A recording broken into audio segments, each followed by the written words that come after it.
Alright, so today we're going to replace shocks on a 91 Jeep Wrangler. This will work for any of the YJs. So we have the wheel already taken off, the car jacked up. You can see the shocks are right there. You got the bolts on the top, bolts on the bottom. These ones are just rusted out, so we're gonna switch them.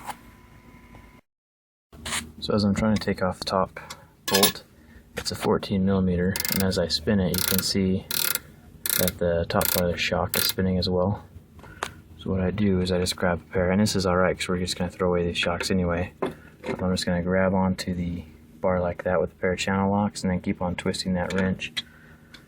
Cool thing I like about this wrench is, it's one of my favorite tools, is that it's got a little ratchet head in there, so I don't have to keep on adjusting it. It just always spins on its own. I'll put a link down at the bottom of the video so you guys can see how much they cost. I got them off Amazon. They're pretty solid little tools.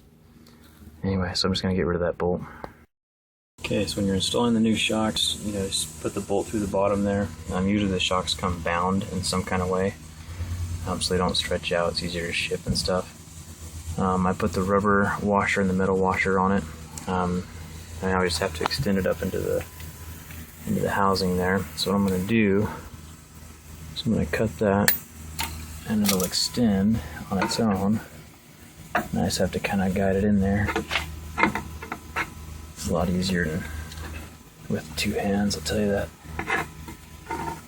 And then by its own means, it'll go right up into the top there.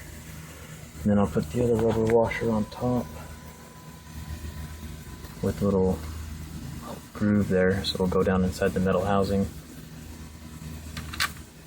That. And then the nut goes on top of that. So once I tighten it all down, that's how you install the shocks.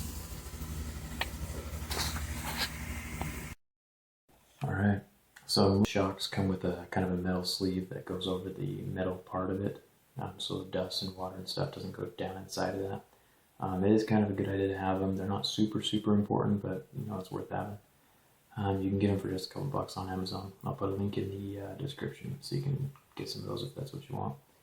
I think that's it. The bottom nut on that shock was a 19mm, by the way. And yeah, if you have any questions, leave them in the comments. If you like what you see, make sure to give it a like, and then don't forget to subscribe. Thanks for watching.